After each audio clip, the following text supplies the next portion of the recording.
Panvel railway स्थानक परिसरात रिक्षा चालकांमध्ये तुंबळ हाणामारी, भाड्यावरून वाद, व्हिडिओ व्हायरल।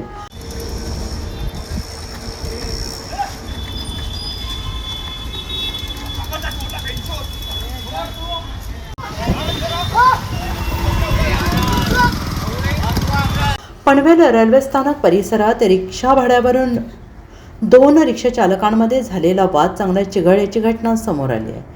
किरकोळ शाब्दिक वादाने काही क्षणातच हिंसक वळण घेत दोन गटातील रिक्षा चालकांमध्ये तुंबळ हाणामारी झाली आणि या घटनेचा व्हिडिओ सध्या सोशल मीडियावर मोठ्या प्रमाणात व्हायरल होतोय। पनवेल रेल्वे स्थानक परिसरात नेहमीप्रमाणे प्रवाशांची मोठी वर्दळ असताना रिक्षा भाड्याच्या मुद्द्यावरून दोन रिक्षा चालकांमध्ये सुरुवातीला शाब्दिक बाचाबाची झाली, मात्र हा वाद काही काळातच चिघळला आणि दोन्ही बाजूंचे अन्य रिक्षा चालक घटनास्थळी जमा झाल्याने प्रकरणाने हाणामारीचे रूप घेतले। तर घटनेदरम्यान परिसरात एकच गोंधळ उडाला होता।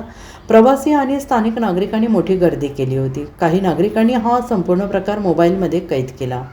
हाणामारीचा व्हिडिओ सोशल मीडियावर वेगाने व्हायरल होतो आहे। या घटनेमुळे काही काळ रेल्वे स्थानक परिसरात तणावपूर्ण वातावरण निर्माण झाले होते।